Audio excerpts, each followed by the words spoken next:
Сайн байна уу? Авокадотой талах подкастыг сонсож байгаа танд баярлалаа. Намайг Ариуна гэдэг. Харин намайг даах уу? Авокадотой талах подкаст маань гайхамшигтай эмэгтэйчүүд цувралынхаа шин дугаараар сонсогчдтайгаа өнөөдөр мэдлж байна. Тэгээд өнөөдрийн дугаар маань нэгэн гайхамшигтай зочинтойгоор хүрж байгаа. Тэгэхээр манай өнөөдрийн зочноор Япон улсын Тохоку их сургуулийн янгаа ухааны доктор Чинзэргийн Цэлмөн оролцож байна. За баярлаа. Юуны дөрөндөөс урьж агаад маш их баярлаа. Өөрийгөө сорж, өр бүтээлтэй амжилтаа яваа олон залуу монгол бүсгүүчүүдийн төлөөлөл болсон Цэлмөн маань өнөөдөр бид хоёртай Япон улсаас интернетээр холбогдоод байж байна. Цэлмөндөө бас маш их баярлаа. Бид хоёр ярилцлага хүлээж авсанд. Баярлаа. Маш баярлаа. За монголоор сонь сайхан юу вэ? Монголоор бид хэд яг хөл хорионд ороод ерөнхийдөө гэрийн дэглэмд орсон карантинд байж байгаа. Тэгээд гэр гэрээсээ подкастаа бичээл байж энэ бид хоёрын хувьд бол Цэлмөнээр сонь сайхан, Японоор сонь сайхан. За миний хувьд болохоор 9 сард докторга зэрэг хамгаалаад тэгээд төгснөөс хойш бол мэдээж хувийн амьдралд бас тодорхой өөрчлөлтүүд орсон. Төлөвлөгөөнүүд маань ялангуяа энэ цар тахалтай холбоотойгоор төлөвлөгөөнүүд өөрчлөгдсөн. Тэгээд яг одоогийн байдлаар бол ажил хайлтын ийм процесс үеийнхаа дунд явж байна. Тэгээд Японы хувьд бол мэдээж одоо COVID-19 цар тахалтай гарснаас хойш бол нэлээд удаж байна. Тэ хүмүүсийн амьдрал за байгууллага, сургууль гэд бүх зүйлүүд бол ерөөхдөө хуучин яаж явдаг байсан. Бүх зүйл бол хэвэндээ явж байгаа. Хамгийн гол нь хүн болгоно маска зүгээд тэгээд бас хувь хүн болгон өөрийгөө маскаар хангаад гараа ариутгаад явахаас гадна хүмүүсийн зарчиж байгаа олон нийтийн газрууд ч гэсэндээ одоо өөрсдийнхөө хариуцлагаа ухамсарлаад орж ирж байгаа. Ялангуяа дэлгүүрүүд байх юм бол бас маскаар хангах ч юм уу те зарим хүмүүс чинь маскаа мартаад гараад ирэх тохиолдол байдаг. Тэгээд нэг цэгээс нөгөө цэг рүү очиход гараа ариутгах боломжийг нь хангаж байна те. Тэгээд мэдээж хоорондын заагаа барих гэдэг. Тэгээд яг хамгийн гол нь ялангуяа одоо банкн дээр үйлчлүүлэх кассан дээр юм бичүүлэх ч юм уу тиймэрхүү тохиолдлуудад одоо хүмүүстэй харьцахад яг голд нь хаалт тавьж өгсөн байгаа ер нь бүх газруудад. Тэгээд ер нь бол одоогийн байдлаар бол хэвэн. Гэтэ мэдээж шин тохиолдлууд бол бүртгэгцээр байгаа. Тэгээд бараг одоо 2 дахь давлага одоо нөө 2 дахь гэж ярьжсэн бол 3 дахь давлага гэж бас явж байгаа. Дэлхийд даяар л одоо энэ үйл явдал бол хаа ханал адилхан байх шиг байна. Тэгээд Монголын хувьд бол яг нэлээд сайн хамгаалсан. Тэгээд цаашдаа ч гэсэн гайгүй болов гэсэн найдвартай л байна. Тэгээд удахгүй эргээд ажил төрөл дээр очиж болдог болох байхаа гэж найдаж байгаа бид нар яг. Тийм. Тэгээд өнөөдөр бид хоёр Цэлмөнээс амжилт, сорилтын талаар, за тэгээд өөрийгөө мэдэрч сэтгэлийн дуудлагаа сонсох талаар, ээж хүний хувьд хүүхдээ өсгөж хүмүүжүүлэх талаар туршлагаас нь асууж ярилцъя гэж бодсон. Юуны төрөнд докторийн зэрэгээ хамгаалсан энэ том одоо нөгөө ажлын ард, зорилгынхаа ард гарч авсанд нь баяр хүргэе. Баяр хүргэе. Баярлаа. Үнэхээр амаргүй байсан. Дөнгөж сая төрсөн өдөр нь болсон байсан шүү дээ, тий? Бас оройтсон ч гэсэн төрсөн өдрийн минь хүргэе. Баярлаа. Тэгэхээр өнөөдөр ч гэсэндээ би сүүлийн үед ер нь бодож л байлаа л да. Тэгээд янз бүрийн ялангуяа одоо өнөөдөр авокадотой талах гэж подкастт орохоос өмнө ч гэсэндээ мэдээж янз бүрийн ярилцлагын саналуд бол орж ирж исэн. Гэхдээ яг зүрхэнд хүрээд яг нэрээ нэг альва юмд ч зөв цаг гэж бас байдаг. Тэгээ бас бодож л байлаа. Ер нь яг энэ талаар ярих юмсан. Яг ярихдаа мэдээж зөв цагтаа тэгээ зөв хүмүүстэйгээ бас ярилцах тэр мөчийг их хүлээж исэн. Тэгээд миний хувьд ягаад ч юм өнөөдрийн подкастн дээр бас хоёр сайхан эмэгтэйтэй ярилцаад яг энэ асуудлаар ч гэсэндээ хоёрын санал бодлыг одоо өөрийнхөө мэдээж би бодол санаагаа хуваалцсангаад хоёрыг ч гэсэндээ хамтдаа бас чөлөөтэй өөрсдийнхөө саналаа илэрхийлээсэй гэж бол хүсэж байна. Тэгээд өнөөдөр түрүүн бас хэллээ шүү дээ. Өнөөдөр бид гурвал ерөөхдөө амжилт гэдэг зүйлийн талаар ярина гэд тэ. Тэгээд яг үнийг хэлэхэд инглиэлдээ сүүлийн үед анзаараад ялангуяа за жил гарan анзаарсан. Ер нь ойр үед юу болоод байна гэд өөрөөрөө эргэж нэг бодлоо л доо. Тэг юу анзаарчихсан гэсэн чинь өнөөдөр нийгэм гэдэг чинь өөрөө одоо хүний бүтээсэн хэмжигдэхүүн стандарт гэж имиж бүрдүүлсэн нэг юм дотор бид нэр өдөр хоногийг өнгөрөөгөөд амьдраад тэ гэр бүлээ зохиогоод карьер гэдэг юм хөөгөөд за амжилт гэдэг юмны араас ингээл яваад байна л да бид нар. Одоо ингэдэг байхгүй Японд. Японд нөгөө нэг Tokyo Station дээр жишээлбэл буух юм бол за ковидоос өмнө бол маш олон хүнтэй. Тэгээд бүгдээрээ л яарад байна. Бүгд хаашаач юм гэл амар завгүй бүгдээрээ маш их яарсан хүмүүс. Тэнгүүт би болохлээрээ за тэр дундаа бол магадгүй ингээ найзтайгаа уулзах гад айгүй цаг хангалттай надад яарах шалтгаан байхгүй ч гэсэндээ яг тэр Tokyo Station дээр бунгуут нөгөө нэг яарч сандарч байгаа хүмүүстэйгээ зэрэгцээл нэг мэдгэд би чи хаашаа яриад байгаа мэдэхгүй нэг мэдгэд л дунд нь орсон яарал яваад байгаа байхгүй. Тэгэхээр яг энэ мэдрэмжтэй яг ижилхэн мэдрэмжийг би авсан байхгүй юу? Сүүлийн үед ялангуяа жил хагас ярьж хүн болгон тий ер нь ингээл хүн болгон одоо ялангуяа шилдэг их сургууль гэдэг зүйлийг бол маш их ярьж байна те. Хүн болгон шилдэг их сургуульд сурах ёстой юм шигээр тий. Тэгээд ялангуяа ингээл сүүлийн үед гарааны бизнес стартап гэж яриад эхлэнгүүт худлаачгүй хүн болгон өнөөдөр бараг гарааны бизнес эхлүүлэх талаар ботсон баг. Тэгээд нөгөө нэг хамгийн гол зүйл нь тэгээд яасан гэхлээрэ хэрвээ би өөрийгөө өнөөдөр бид нэр өөрсдөө яг энэ нийгмийн энэ хүмүүсийн бүтээсэн стандартын дагуу харах юм бол бид нар хангалтгүй юм шиг санагдах мөчүүд бүр их болсон. Өнөөдөр одоо яг дэлхийд дээр бол бид нэр COVID-19 гэж цар тахал гэж ярьж байгаа ч гэсэндээ энэ цар тахлаас ондоо цар тахлаад хүртэл одоо жишээгээр цар тахал гэдгээр жишээ авч ин л та байгаад байгаа хгүй одоо Facebook depression гэж ярьдаг те. Facebook-ийн сэтгэл готрол гэдэг нэртэй ч юм уу те. Instagram-их байж болж байна. Яг үүнтэй ижилхэн амжилт гэсэн бас нэг юм цар тахал шиг юм бидний дунд яваад байна л та. Бүгдээрээ нэг фильтрээр хараад. Тэгээд яасан гэхлээрээ би ингээд ингээд бодож байгаа байхгүй санаанд зүгээр ингээд ньюс фидээ ингээд явуулаад те ингээд тэгмэд хүн болгон Oxford, Harvard, Stanford гэл за тэгэл амжилт гэдэг юм яриад нөгөө талаасаа цаг нь болоогүй байхад одоо хайр дурлал дээр ч гэсэндээ нэг тийм хэллэг байдаг гэсэн. Цаг нь болоогүй юу лээ? Учрлын төлөө цагаасаа ирч шаналах хэрэггүй лөө. Тийм дууны үдэг үстэй. Тийм. Тэгэхээр яг энтэй ижилхэн магадгүй залуу хүмүүс ч гэсэндээ цаг нь болоогүй байхад яарах, санаа зовлтонд орох, депрессэнд орох, стресс жиглэхтэй, сэтгэл готролд орох. Миний хувьд ч гэсэндээ би өөрөө харсан чинь би хангалтгүй юм шиг миний өнөөдөр хүртэл хийсэн би өртөөсөө болоогүй те амжилтгүй юм шиг санагдах тийм өчүүд надад байсан байхгүй яг үннийг хэлэхэд. Тэгээ би бодохгүй юу. За би бол ингээд сошиал медиагийн хэрэглэгч. Би Монгол улсын иргэн.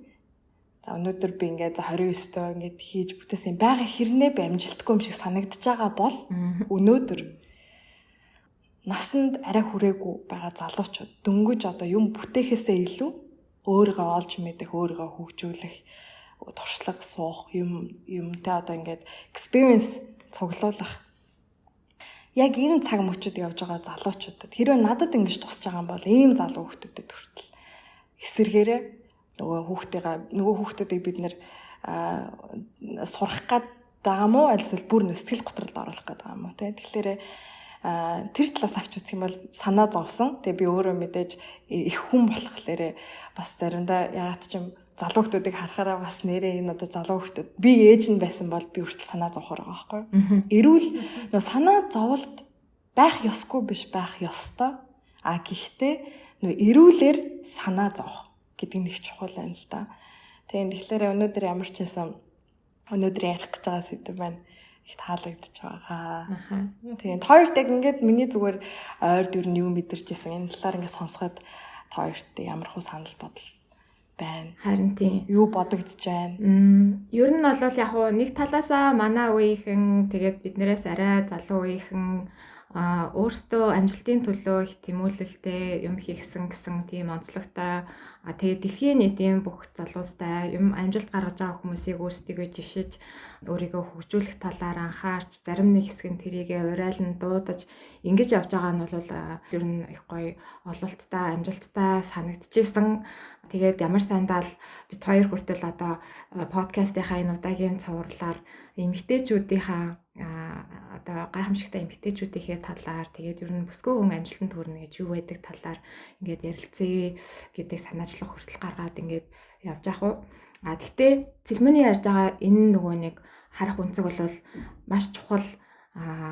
Тэгээд альва юмд ингээд нэг баланс, тэнцвэр, нөгөө тунгийн тааруулах гэж юм байх хэвээр. Тэр талаас нь бодох юм бол бас нэлээд амар одоо нөгөө бөмбөгдүүлж байгаа юм байна да. Гадаадын сувгуудаарч, Монголынхаа сувгуудаарч ер нь сошиал медиа дээр бид нар маш их тийм нөгөө хүн бүр одоо цэлмөний хэлдэг шиг айхтар мундаг сургуульд айхтар мундаг боловсрол эзэмшээд Jeff Bezos шиг эсвэл одоо монголоор ярих юм бол хинтээ адилхан юм амжилт гаргаал мундаг стартап байгуулаад ингээл явах хэвээр тийм хүлээлт ингээд бий болгоод тэгээ өдөр алган тэрнийхээ төлөө ингээд зогсоо зайгүй бодож ингээд нөгөө стресстэж явах ёстой юм шиг. Тэгээд одоо өөр хүмүүстэй ялангуяа нөгөө өөрийгөө жишиж би энэнтэй харьцуулахад арай болоогүй байх гэдэг тийм сөрөг мэдрэмж авах юм шиг тий. Тийм юмнууд бол үнэхээр байна л та. Харин тэгэхээр амжилт гэдэг чинь өөрөө айгу том өргөн ойлголт байна. Өнөөдөр бид нар болохоор юуг яг нийгэмдэр ялангуяа сошиал медиа дээр юуг илүү их акцент одоо юун дээр илүү их харал тавьдаг гэхлээр салбаруудын амжилтан дээр бид нар маш их анхаарч байгаа. Өөрөө сонирхоогүй ч гэсэндээ нэнгүүт ньюс фид дээр харагдаж байгаа нь болохоор ердөөсөө хүч чи ийм дипломтой юу, ийм их сургуульд орсон уу, тэ чи одоо за магадгүй нийгэм дотроо нийгмийн бүлгүүдээр ярих юм бол амжилт гэхлээр юу юм зайсанд амьдрахыгаа хэлээд байгаа мó, амжилттай байна гэхлээр цалин заавал тэдээс өндөр байхаа хэлж байгаа мó, тэ. Гэт ер нь яг нэг юм салбарын амжилтуудыг яриад байгаа хэрнээ яг амжилт дотроо хувь хүний амжилттай яваа хүн гэдгийг бид нэр маш их мартаад ч юм уу орхигдуулаад байна л та. Зарим хүмүүс ингэ яагаад ч бодоод үзэхлээр хэрвээ тэр хүний профессор гэдэг нэрийг нь авчих юм бол тэр яг хэн бэ? Ямар хүн бэ? Зарим хүмүүс профессор гэдэг эсвэл юу гэдэг захирал ч юм уу те олны танил дуучин ч юм уу гэдэг энэ тайтл, энэ лейблийг бид нэр салгачих юм бол тэр хүн хэн бэ? Магадгүй зарим нь хинж биш болно. Магадгүй. Тэгэхээр өнөөдөр бид нөгөө нийгэмд ямар тайтл зөөх вэ гэдэг дээр аюул анхаарал өгöd байгаа байхгүй юу? Тэгтэл өнөөдрийнх шиг магадгүй ингээд цар тахал болоход зарим хүмүүс тайтлаа хүртэл алдчихж байгаа байхгүй юу? Зарим хүмүүс ажилласаа халагдаж байна. Яагаад гэвэл тэ цаанаас угаасаа ингээд хангах боломжгүй учраас хүмүүсийн тоог басангууд тэр хүн магадгүй одоо юу гэдгийг маш том корпорацид ажилладаг гэж байгаад болчлооч тайтл нь байхгүй болчлоо. Тэнгүүд би одоо хэн блэ? Тэгэхээр бид нэр ямарваа нэгэн зүйлээс нийгмийн ямарваа нэгэн зүйлээс хамааралтай биш.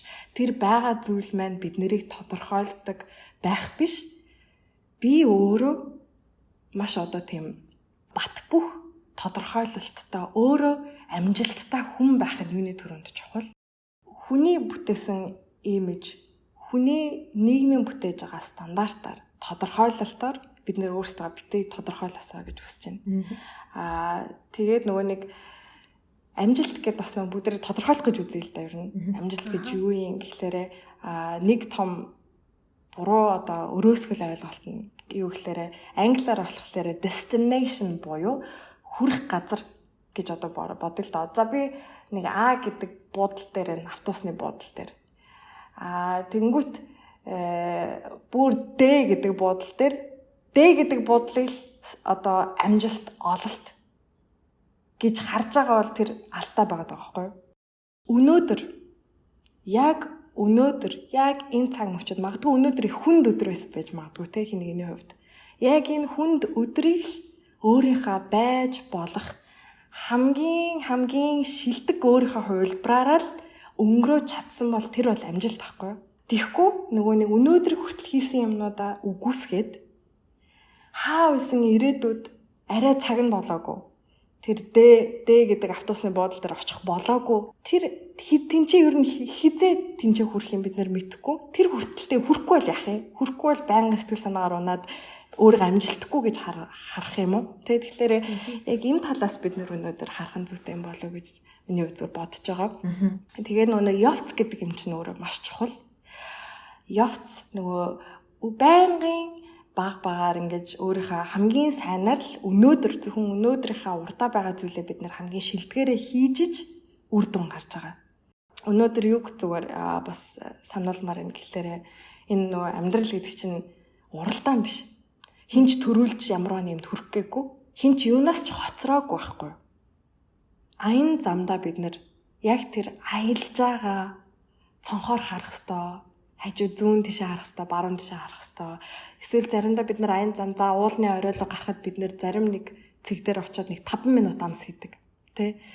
Надаас төрүүлээд угаасаа уулны оройл дээр хүрсэн хүмүүс байгаа. Хүн болгон өөр ингэсэн аян замтай байгаа. Тэгэхээр тэрийг л өнөөдөр яг энэ яриагаар ялангуяа залуучуудыг ялангуяа магадгүй бас ээж нар ч гэж магадгүй те. Эмэгтэйчүүд бид нар энийг илүү их санаасаа нэрээ би чинь магадгүй зарим нь өөрөө ч мэдлгүй уралдаанд орцсон явж байгаа.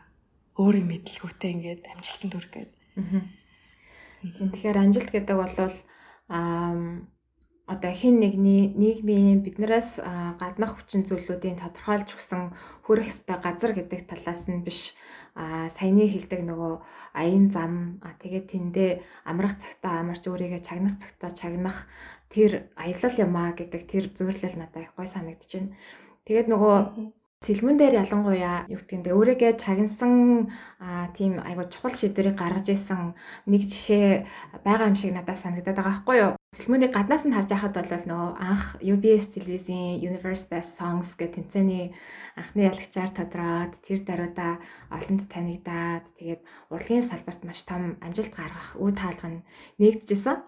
Тэгээд залуу одоо уран бүтээлч хүмүүсийн хувьд бол зарим хүмүүсийн одоо нөгөө зөвхөн мөрөөддөг л тэр одоо өндөрлөг гэдэг юм уу амжилтанд хүрчээсэн гэхэд болно гэж би бодож байна. Гэтэ Цэлмэн болохоор урлагийг биш өөр салбарыг эрдэм ном хөөж ангаахын салбарыг сонгох тийм шийдвэрийг гаргаж ирсэн. Тэгээд энэ сонголтыг хийх болсон талаараа тэгээд энэ дээр тухайн үед яг энэ шийдвэрийг гаргахдаа өөрийгөө яаж сонссон бэ? Тэгээд нөгөө дуучин гэдэг одоо нөгөө нэгсэндээ лейбл болцсон шүү дээ тий. Тэгэхээр тэр одоо тухайн үед яаж нөлөөлжсэн бэ? Тэгээд яг энэ асуултыг бол аяга олон хүмүүс асуудаг. Тэгээд бараг ярилцлага болгон дээр бас нэлээх ярьдаг. Тэгээд хэрвээ яг бүр намайг хамгийн анх ярилцлага өгчээсэн, ярилцлагыг хэрвээ мэддэг хүн байх юм бол би тэрэн дээр хамгийн анхнаасаа хэлжсэн. Яг нөгөө дуучин болох нь бол миний одоо гол зорилго өртөөсөө биш. Би ирээдүйд зөвхөн дуучнаар явахгүй. Би өөрийнхөө яг энэ давхар мэрэгчлэрээ явна гэд ярьжсэн. Тэгээд ямар ч байсан миний хувьд анхнаасаа дан ганц урлагт байгаагүй. Яг нэг шинжлэх ухааны одоо биотехнологийн салбарт бас л би чинь оюутан байсан. Мэрэгчлэрээ сурч байсан оюутан байсан учраас хоёр ингэ салбарт хоёулангийн авч явах бас тийм амар бол байгаагүй л да мэдээж цагийн менежментээс ихсүүлээд тийм. Тэгэхээр хоёулангийн авч явж байсан. Тэгээд хамгийн гол зүйл нь юу гэхээр ямар одоо бид нар залуучууд бас маш ярьдаг л да бид нар 5 тухтай байдал гэж ярьдаг те 5 тухтай байдал маань хитрхийх бүрдээд эхэлсэн байсан. Би өөрөө бас юу хүн юм л да нөгөө нэг шин юм байнга эрэлхийлж идэг. Бас юмнаас тодорхой хэмжээгээр уйддаг. Яг үл хөгжил байхгүй, сорилт байхгүй бол би уйддаг. Тэгээ иймэрхүү бас хувь хүний шин чанарууд бас нөлөөсөн л ах. Тэгээ дээрэс нь нэг гэр бүлийн соёл гэж бас байна. Тэгээ яг нэг гэр бүлийнхэн чинь ямар үнцэнтэй. Ер нь ээж аав, эмээ өвнөр чинь амьдралыг юу гэж хардаг үзэл бодол нь ч гэсэндээ нөлөөлсөн баг л та миний хувьд. Тэгээд би өөрөө ч за одоо ингэ хитрхи 5 тухтай болчлаа. Одоо би цаашаа явах надад зам байна. Зарим хүмүүс бас ижлэгийн мэдэрчж магадгүй л амьдрал дээр яг ч юм ингээд одоо энэс цааш өнгөрсөн жилүүдийг би яг сүүлийн жилүүд шиг ингэж өнгөрөх юм бах та гэж бодох ч юм уу те заримдаа. Юу лээ би ч одоо ингээл амьдраад ах үл ингээл нөгөө л нэг ижил юм аяал нөгөө л нэг ярьдаг юм аяарал нөгөө л нэг цэлмүү 10 жилийн өмнө ямар цэлмүү байсан дахиад би ингэ сууж ах юм уу ч юм уу те. Өөрийгөө би аяг их тэгж боддог, өөрийгөө маш их сордог.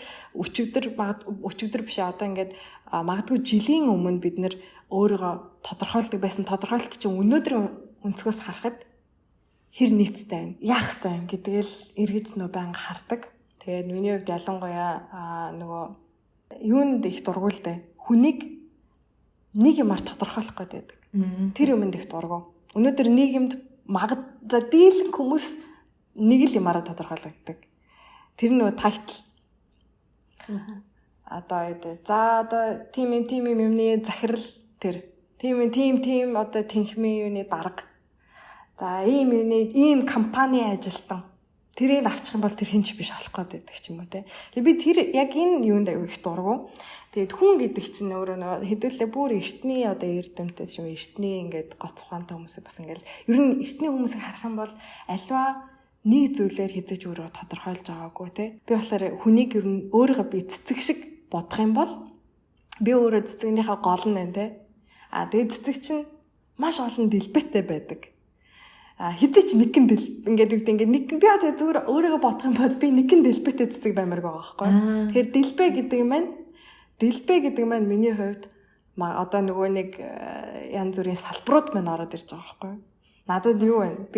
Би дуулдаг, бүжиглэн, жүжиглэн, за зурна, за шинжлэх ухааны салбарт байна, тэ өмнө гээд бизнесийн салбарт байсан гэл хүний амьдрал нөгөө нэг үзэж харах маш олон зүйл байгаа учраас бид нэр эмэгтэйчүүд хэрэг сонсч байл бид нэр ингээ бүгдээрээ цэцэг гэж үзэх юм бол яг одоо та хэдэн дэлбэтэй цэцэг байна те магадгүй өөрөө ингээ бүгдээр төсөөлөө үзье л да. Тэгэхээр би яг иймэрхүү маягаар амьдралаа маш одоо зураглал өөртөө би болгодог түүнээс ш нийгмийн имиж надад тийм чухал биш. Би айлын ганц охин.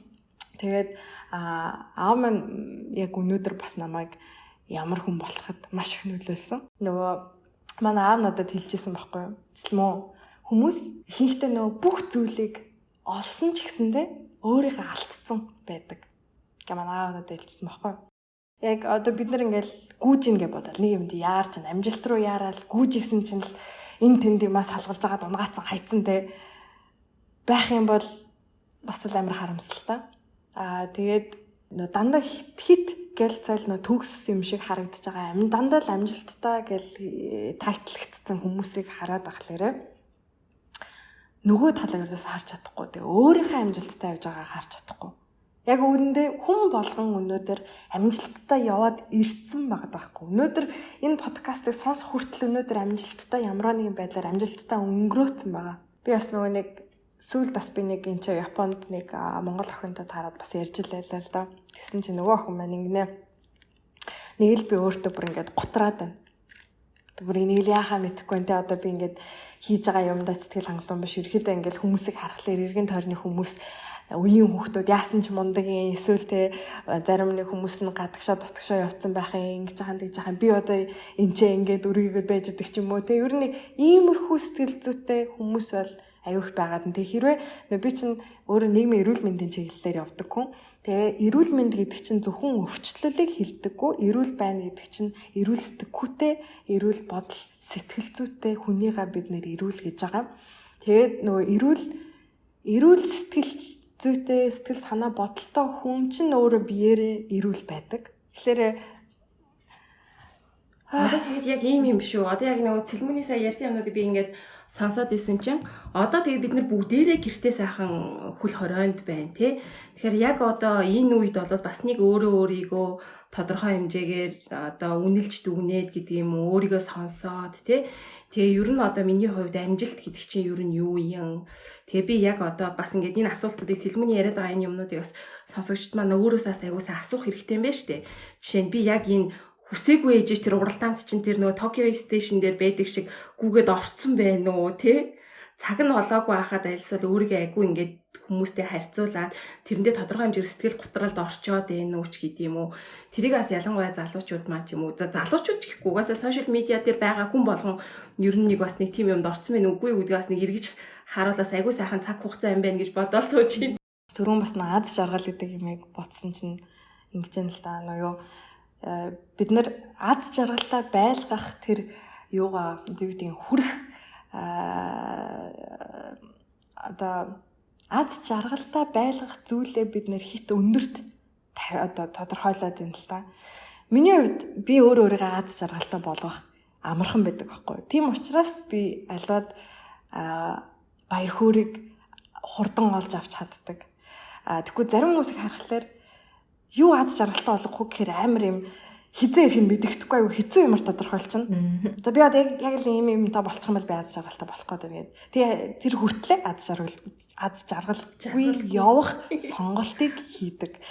Миний хувьд ч амар инээдтэй штэ би чинь тэгэл одоо юу гэдэг нэг дуртай чоколад аваад идчих юм бол би баяртай болчихно. Бүр ингээ үнэхээр баярлна. За эсвэл нэг хүн гинт одоо надад урмын ганц үг хэлэнгүүт баярлчихна. Эсвэл зүгээр гудамжинд явж байгаа л навч модноос унсан чинь бүр ингээл айгуу гоё бүр ингээд нэг киноны нэг хэсэг юм шиг харагдал те. Тэгэхээр нөө ийм энгийн заавал нөгөө юм юу гэдэг заавал нэг хүрх цэг гэдэг биш. Өдөр тутамд заримдаа салхи хүртэл амар гоё гэдэг ш. Салхи хүртэлтэй бүр ингээд хацрын чинь илээдлэрдээс нэг гоё өдрүүд байдаг штэ. Тэгэхээр яг ийм энгийн зүйлээс бид нэр өөрийнхөө аз жаргалыг олж авдаг уур чадвар. Өнөөдөр бид нэгэл уур чадвар англиар ярьдаг яадаг гэдэг уур чадвар гээл байгаа штэ. Тэгтэл тэр уур чадварууд ч юм бол ердөөсөө нөгөө нийгмийн хөгжүүлэх салбар дээр л хэрэг болно гэхээсээ яг бид энэ амьдралын нөгөө нэг зориод байгаа зорилго өдөр тутмаа бид нэр өнгөрөөж байгаа чанарынхаа хувьд ярих юм бол тэр ур чадварууд тийм чухал юм уу гэвэл нэгдүгээрт бол тавигдахгүй ямар ч байсан. Өөрөө аз жаргалтай байх маш олон боломжууд байтал хаа байсан 10 шатны цаана хуржиж очих мэдрэх мэдрэмжийгаа ингээд хүлээгээд байдаг. Тэгтэл яг хажууд нь айгуу гоё юмнууд байж идэг. Тэгэхээр аз жаргалын тухай давх үеэр бас нэг цувралынхаа туршид нэлээд олон талаас нь судалж ярилцаж үзчихсэн. Тэгээд явж маш энгийн юмн дээр л ирдэг. Тэ хайр, бусдын төлөө гэсэн сэтгэл, өөрөө өөрийгөө чагнах нөгөө mindfulness тэ тэр гэл яг л өөрөөсөө дотроосоо ургадаг маш энгийн ямар ч материаллаг биш, ямар ч гадны лейблтэй хамаагүй тийм юмнуудаас л хүмүүс аз жаргалыг олж авдаг юм байна лээ. Жаргалыг мэдэрдэг. Тийм. Тэлмүнэ. Одоо ингээд чи яг ярьж штэ ингээд залуучууд маань юм байна. Тэгээд бас ингээд хүмүүсээс нийгмийн эрүүл мэндийн салбарт докторийн зэрэг хамгаалсан хүний хувьд бол бас бид нэр арай өөр зүйлийг тий залуучуудтай бас буруугаар жоохон үлгэр дуурайл үзүүлээд нөгөөдөл нь ч гэсэн тэрэндээ ингээ автаад байна гэж ярьж байна. Яг үүнтэй чи ингээ холбогдуулаад ер нь ээж хүн гэдэг утгаараа өөрийнхөө хүүхдийг ер нь ямар хуу арга барилаар хүмүүжүүлж байна. Одоо өөрийгөө бас нөгөө алдаа оноотоо бид нар ямар амьдрал чи өөрөө ямар нөгөө заавар номтойгоо ирдэг биш. Тэгэл бас алдаж оноол хүүхдээ хүмүүжүүлж байгаа шүү дээ тий. Аав ээжийнхаа биднийг хүмүүжүүлсэн юмн дээр тулгуурлаа. Тэгээд тэр тал дээр яг манай сонсогч ээж нарт ялангуяа хэлж ярмаар тий зүйл юу вэ гэдэг талаар асуумаар байна. Би яг энэ тал дээр ингээ гэж бодлоо. Би нэг ном олоод уншсан байгаа. Би дуусаагүй. Тэгээд би номныхаа нэрийг нь одоохон хараад хэлээ тий. Тэгээд яг энэ номыг хэрвээ хүмүүсээс олоод уншвал их зүгээр. Энэ болохоор англиараа The Whole Brain Child гэдэг The Whole Brain Child гэдэг юм ном байгаа. Тэгээд энэ ном надад маш их таалагдсан. Тэгээд яг үний хэлгээд бас харцангуй хойно хожуу бас энэ номыг олсондоо бас жоохон сэтгэл жоон дундааргаа. Гэхдээ олсондоо л баяртай байна л да. Яг тэгэхээр одоо манай хүч нь удахгүй 8 хүрнэ. Тэгээд яг үнийг хэлгээд хүүхэд чинь жил ирэх тусам ааш зан өөрчлөгдөөл тэгээ биенийх нь одоо тэр тархины хөгжлөөс нэгсүүлээд маш олон зүйл нь өөрчлөгдөн тэ сүлдээ заримдаа ээж нарт бол яаж хүүхдтэйгээ харьцах арга замаач хүртэл олохгүй тохиолдол бол маш их байдаг. За тэгээ түрүүн гурвуулангийнх нь ярьсан нийгмийн ингээл өчнөө нөө нийгэмдээ зэрэгцэж явах гал тэ амжилттайгаар амьдарчих гал ийм олон юмн донд бас нэг хүүхдээ хүмүүжүүлэх гээл айгу мундаг ээж байх гал бид нэг хичээгээд байдаг тэ. Тэгээд би энэ үрийг хэлэх гээд нэхлээр бид нэр ихэнхдээ дийлэнх өөрийнхөө хүч чадлаа нийгэмдэр зарцуулцдаг. Нөгөө ажлаа тарж ирээд шавхруу үлдсэн энерги нөгөө шавхруу өдрийн цаг энерги л хүүхдэд зарцуулах гэдэг. Тэнгүүт нөгөө хүүхд заримдаа одоо миний ялангуяа өмнөх хийжсэн алдаа маань тийм ямар ч хүчгүй болсон.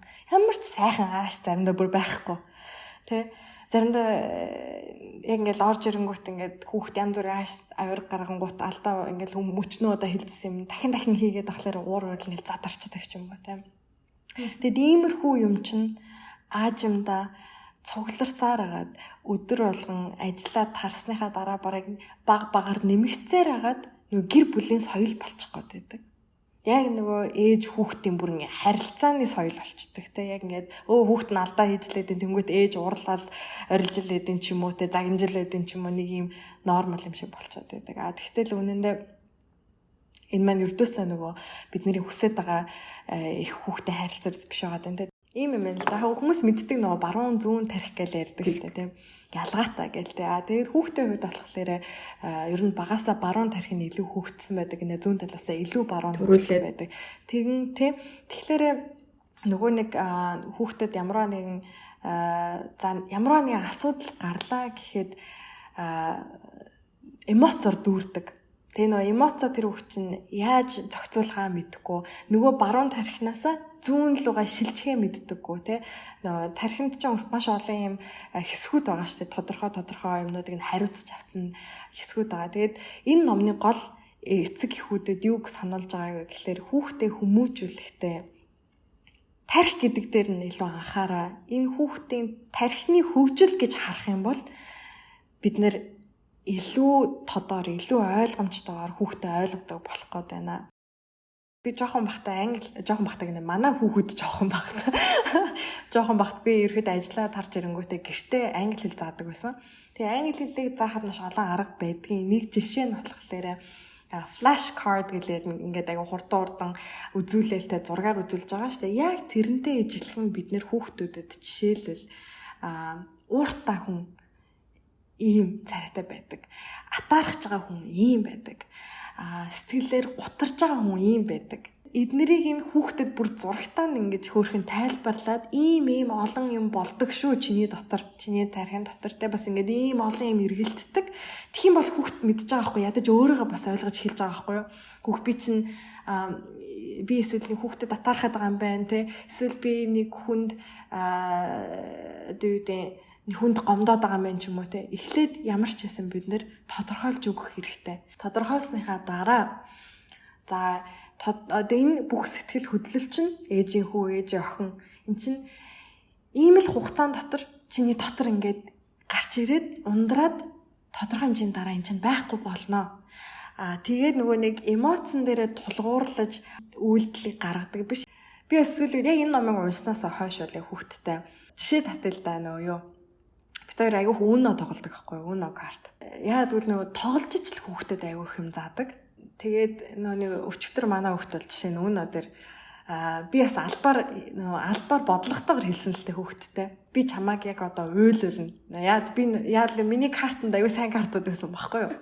Тэгэнгүүт нь би албаар хэлж байгаа байхгүй юу? Яагаад гэвэл нөгөө нэг хитрхи хүүхдээ бас нөгөө ингээд дандаа гой сайхан үгээр ингээд авах биш нийгэмдэр дараа нэг чинь нийгэм ямар бас эртгийн хатуу билээ ямар сонин хүмүүстэй бид нар таардаг билээ. Тэгэхээр гэртээ ч гэсэндээ тиймэрхүү кейсүүдийг би тохиолдлуудыг албаар бас болгож авах хэрэгтэй. Хүүхдээ яг нөгөө түүхий биш те бид нар бэлэн болгохын тулд би хүүхдээ намайг нэг хэд хоцсныхаа дараа би тэгсэн сүүлчийн тоглолт энийг хоёулаа тоглоод хоёулаа шууд унтна. Тэгтээ би чам нэг л юм хэлээ. Би чамааг уйлуулна гэсэн чи манай охид нэг тоохгүй байсан байхгүй. Тэгээ уйл жинкнээсээ өстө манай охид нөгөө бүх карт өнөө чинь юу яана үлдсэн картуудаа тоолоод оноогоо нэмээд явдаг. Тэгээд манай охид нөө 100-аас давцнаа мэдээд нөгөө яг л миний хэлснээр басан чи бүр карта шидээл бүр ингээ уйлаад бүр ингээ яага мэдгүй бүр ингээ уурн хүрээ тэр чин яаж ин тэр хүүхд би албаар хүүхдийгаа янз янзын нэг эмоцонд оруулж байгаа байхгүй юу? Шарыг хөдлөгчөж байгаа юм, уурыг хөдлөгчөж байгаа юм, тэ бүр надад гомдоод давхар та том хүн бэжэж хүүхдтэй тоглож байж албаар намайг инглээ гээл тэ. Тэгээд одоо сургаж байгаа зүйл нь бол яг эмоцтойгоо нүүр тулах. Мэдэрж байгаа зүйлтэйгээ нүүр тулах. Тэгээд дуусчихж байгаа юм. Би зүгээр чимээгүй инээд сууд байгаа дуусан гот нь. За ээж хөө гээд цаа ямар асуудал байсан? Гээл өөр нь яриулна. Өөр нь яриулна, тодорхойлуулна. Тэгээ чамд ямар байсан? ингээд асан. Тэгээ манай хүүхд ийм байсан ста та том хүн байж инглээ тэглээ гэж хамаг юм нэрүүлнэ. Тэгтээ чи сая юу сурсан? Тэгээд дараагийн удаа чи яахаар юм шиг байна гэ ярилцаад. Тэгээд нөгөө тархич нь өөрөө нейронс байгаа штэ. Одоо жишээлбэл зарим хүүхдүүд ингээд анзаархлаар ингээд одоо зарим хүүхдүүд ингэдэг штэ. Би угаасаа л ийм юм чинь. Би угаасаа л тэнэг юм чинь ч юм уу. Би угаасаа л ийм гэж сурцсан хүүхдүүд байгаад байдаг. Тэр үнэндээ тэр хүүхд тийм хүүхд биш. Эргэн тойронд нь магадгүй хамт амьдардаг хүмүүс нь ч юм уу. Чи өстө угаасаа л ийм гэж хэлсээр хагаад тархич нь яг үхээр нэг юм давтах тусмаа яг тэр нейронс нь л холболтууд нь илүү их бэхждэг. Тэр бодол нь, тэр ойлголт нь илүү их бэхждэг. За тэр нь бэхжснээрээ тэр хүүхд яг тийм л итгэл үнэмшил өөртөө тээж том хүн болж байгаа байхгүй. Одоо магадгүй би ч гэснээр жоохон бахад манай ингээл өвөө эмээ тэр наваа жоохон бахад миний охин өстой ийм мундаг эрдэмтэн хүн болно гэж баян хэлдэг ч юм уу. Өөрөө чи ээж аваа магадгүй юу гэдэг миний хүүхдтэй мундаг бизнесмен болно ингээд хэлэх тусам яг тэр хэсэг нь л бэхжээд байгаа байхгүй. Яг тэр хэсэг. Яг тэрнтэй ижлэг ой нэг молгоо юм гэдэг байнга л тэгэж хэлээлтэй чи ястаа нарийж ингээл дандаа л нэг юм сөрөг юм хэлээл ахал юм бол тэр хүүхэд аяанда яг тэр хэсэг нь л илүү бэхчин. Тэнгүүт нөгөө хөгжих потенциалтай аюу олон тархины хэсгүүдэд нь юу ч хүрэхгүй. Тэр номыг санал болгомоор ямар ч зүйл The Whole Brain Child гэсэн тий. За тэр номныхаа линкийг нь болоод нөгөө нэг подкастныхаа description дээр оруулж өгнө. Тэгээд бас монголоор орчуулагдсан байна уу? Юмыг яаж мэдгүй судлаад үзье. Бас Clean гэдэг нэг ном байгаа. Clean. За би дахиад нэг хараа. Тэр болохоор эмэгтэй хүний үднэс юм уу те арьс арчилгаа гэл ярангуйч айгу олон юм гарч ирээд өртөөсөө Америк, Солонгос, Япон, Монгол ямар яасан ийм бүтээгдэхүүн гэл айгу олон зар гараад ирчдэг. Хит цэвэрхэн байлгах ийм бүр ойлголттой болцсон. Хүмүүс маш амархан юу яадаг манипуляц амархан гэдэг манипуляцанд айгу амархан өртчихдөг. Ялангуяа одоо ингэдэг Японд ялангуяа би ингээл ажиллаж байгаа байхгүй анхчин ирээл за би өөрөө судлаач хүн гээл те хөөх өстой ямар мундагын бараг бүтээгдэхүүн болгон өөрсдөө ингэсэн судалгаатай бараг бүтээгдэхүүн болгон өстой манай яасан ийм тэмцээний ийм шагнал хүрсэн тэдэн оны номер 1 яасан бүтээгдэхүүн за манай судалгаагаар манай энийг хэрэглэх юм бол ээж нарын тэдэн хувь нь арьс нэм гоё юу болсон байна те тэдэн хэл хасцсан байна бас мэн гээл анх сонсож байгаа хүнд бол бүх ямар мундаг юм бэ ёстой вау те энэ л юм байна. Тэгтэл бас нөгөө тал нь мэдээд судалгаа хийж ин гэдэг чинь сайн. Мэдээд сайн үр дүн гарсан байж болно. Гэхдээ яг энэний чинь цаана дахиад л өөртөө чинь л ижилхэн хүн юмаа борлуулах гад өөртөө хэдэн хүмүүс контрактаар ажилласан судлаач нар судалгаагаа хийхин тулд одоо санхүүжилт хэрэгтэй. Тэнгүүт яах юм? Санхүү мөнгөөрөө судлаачдыг дэмжиж эхлэнгүүт нөгөөдөл чинь ингээд нэг юм хоёр юмны завсар ингээд хавчигдчихдаг те. Иймэрхүү жишээнүүд бол нийгэмд бүр маш их байгаа. Маш их тэгээд бүтээгдэхүүнүүд дээр ч тэр байна. Зурагтаарч гарч ирж байгаа юмнууд чинь ихэнх нь мөнгөөр ингээд санхүүжүүлэлтээр гарч ирж байгаа дийлхэн промотед ч юм уу те. За хамгийн их олонний танилтаан ч юм уу. Ер нь нэг иймэрхүү нийгэм гэдэг чинь ихэнхдээ яг өөрийнхөө ажлыг амжилттай болгох гэсэн маш олон хүмүүс байгаа. Ийм ном байгаа. Тэгээ охтууд бас ер нь хүмүүс уншаад үзэхгүй. Тэгээд энийг уншихлаар ч гэсэндээ нэрээ бид нар чинь бизнесээ амжилттай салбарын хөгжлөө өндөрт байлгах гэсэн хүмүүсийн дунд бид нар бас яваад байгаа юм байна шүү дээ. Толгой орсон биш тий. Ер нь л тэгэл одоо бүтээгдэхүүн байлаа гэж бодоход тэрэн дээр маш их бизнесийн ашиг сонирхол, маркетингийн хөшөөрөгнүүд явж байгаа. За хувь хүний ингээл амжилт мөрөөдлийн талаар ярихад ингээл маш их өөр хүмүүсийн одоо лейблүүд явж байгаа тий. Энэ болгон дээр баланс өөрийгөө сонсох, өөртөө юу хэрэгтэй вэ гэдгийг дотроосоо чагнах айгуу чухал юм а тий. Ярих тусмын түрүүнд тодорхойлох тий. Өөрийгөө тодорхойлох гэстэй өөрийн чинь амжилт гэж юу юм чи хийн та хийн гэдэг айгуу чухал байна л да. Тэгээ яг амьдрч гин үү гэдгээ бас асуух хэрэгтэй юм шүү дээ. Өөрөөсөө чи яг амьдраад байна уу үгүй ээ нү гэдэг. Тэ би бас хэлмүний яриан дээрээс яг тэгж ер нь ойлголоо шүү дээ. Ер нь би ч гэсэн өөрөөсөө асуух хэрэгтэй юм байна. Би яг өөрийнхөө одоо нэг тодорхой хэмжээгээр жоохон багтаач гэдэг юм уу? Одоос нэг өөрөө бодож байгаагаар ч юм би нэг ер нь одоо юу гэдгийг сайн ээж байна ч гэдэг юм уу, сайн ихч байна ч гэдэг юм уу, сайн охин байна ч гэдэг юм уу, сайн одоо эхнэр байна ч гэдэг юм уу, ямар нэг юм нэг бодож исэн юм байгаа штэ. Тэрнгүүрээ яг би амьдраад байна уу? Айлсэл нөгөө нийгмийн стандарт нэг тэр нэг юмд ингээд орцсон бас нөгөө нэг өөрөө ч мэдлгүйгээр уралдсан явж гин үү гэдгээс өөрөө сайн бодож олохгүй болвол эн чинь бас тий юм дотор ингээд хүсэг байхад яваад орчдөг юм байна шүү дээ ер нь. Харин тийм ер нь тэгэл угаасаа яг нөө өөрийнхөө юмаа мэддэг, өөрийнхөө юмаа хариуцлагатайгаар авч явдаг хүнийг эзэн гэдэг. Тэгтэл яг өнөөдөр яг энэ тодорхойлолтоор бид нар би эзэн хүн үү? Өөрөө өөртөө эзэн хүн мөн үү гэвэл бүр яг шударгаар хариулъя гэвэл маш олон хүмүүс үгүй. Өөрөө өөртөө эзэн байж чадахгүй байгаа. Яагаад гэвэл маш олон инфлюенсерүүд байна. Маш олон контентууд гараад ирж байна. Маш олон ингээ нийгмийн шахалтууд, ойлголтууд, соёл дунд авсан учраас хараахан нөгөө би өөрөө өөртөө эзэн болж амжаагүй байтал өөр нэгэн хүний итгэл үнэмшил, өөр хүний стандарт, нийгмийн нөгөө юм чинь бидний эзэн болчиход байгаа байхгүй юу? Тэгэхээр нөгөө бид нар энэ интернетийг ашиглаад байна уу? Би интернетийг ашиглуулад байна уу гэдэг шиг л. Тэгэхээр би миний бас мөрөөдөж байгаа зүйл бол яг л нөгөө хүүхдүүдийг бид нэр хит их амжилт гэдэг ах биш. Айгуу гоё. Хүнийг нь л айгуу гоё хурцлж өгөх хэрэгтэй. Тэгэх юм бол тэр хүн чинь цэвэрлэгч хийсэн ч гэсэндээ тэр хүн бол амьдралын чанараараа магадгүй мөнгөтэй мөртлөө аз жаргалгүй амьдарч байгаа хүнээс илүү чанартай амьдраад хангалуун амьдралаар амьдрах боломж бол байгаа даа байхгүй. Бүгдээрээ л энтерпренeur болох гол.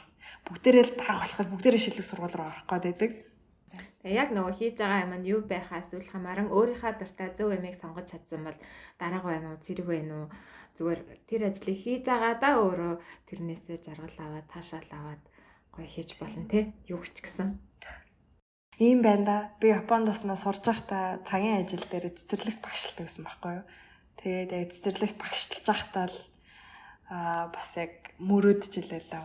Би бараг Монголд очиж цэцэрлэгийн багш хэмээрч санагдсан. Тэгээ хартаа ингэсэн байхгүй юу? Надад бас нэг гинт яг хувь хүний зүгээс таалагддгүй зүйл юу гэхлээр хүмүүс ингэдэг байхгүй юу? За одоо доктор хамгаалцсан. Одоо яах гэж байна? Хэцүү. Шууд нөгөө дараагийн destination хаана байна гэж мэгээ. Тий, одоо яг яах гэж байна гэдэг. Тэгтэл яг нөгөө нэг миний хувьд чинь нөгөө destination өрдөөсөө чухал биш. Би доктор хамгаалцсан байж болно.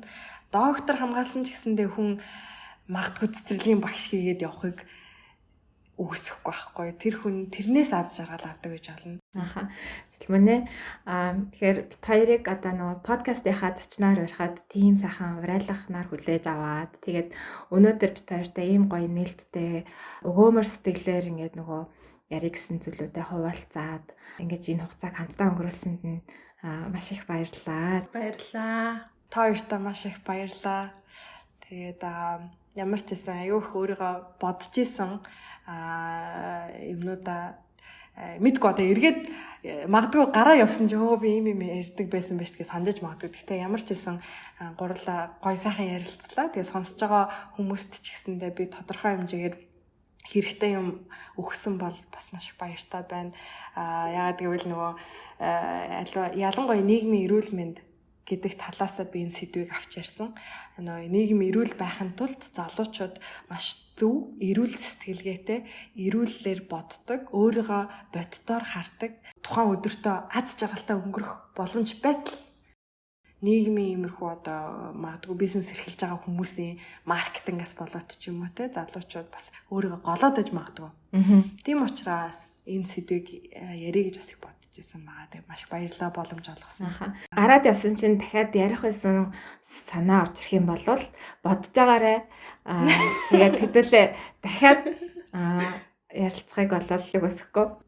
Ингэж ярьснараа ч гэсэндээ би өөрөө тоо хоёроос маш хурам авлаа. Маш их баярлалаа. За баярлалаа. Авокадодоо таалах подкастын энэ удаагийн дугаарыг сонссонд баярлалаа. Хэрвээ энэ дугаар танд таалагдсан бол манай подкастад subscribe хийгээрэй. Мөн найзуудтай манай подкастыг санал болгоорой. Подкаст сонсдог бүх аппуудаас гадна YouTube дээрээс биднийг сонсч болно. Facebook, Instagram дээр биднийг дагахаар битгий мартаарай. Манай нэр хаа сайгүй авокадотой талах гэж байгаа. Дараагийн дугаараар ирээд уулзцгаая. Баяр баяртай.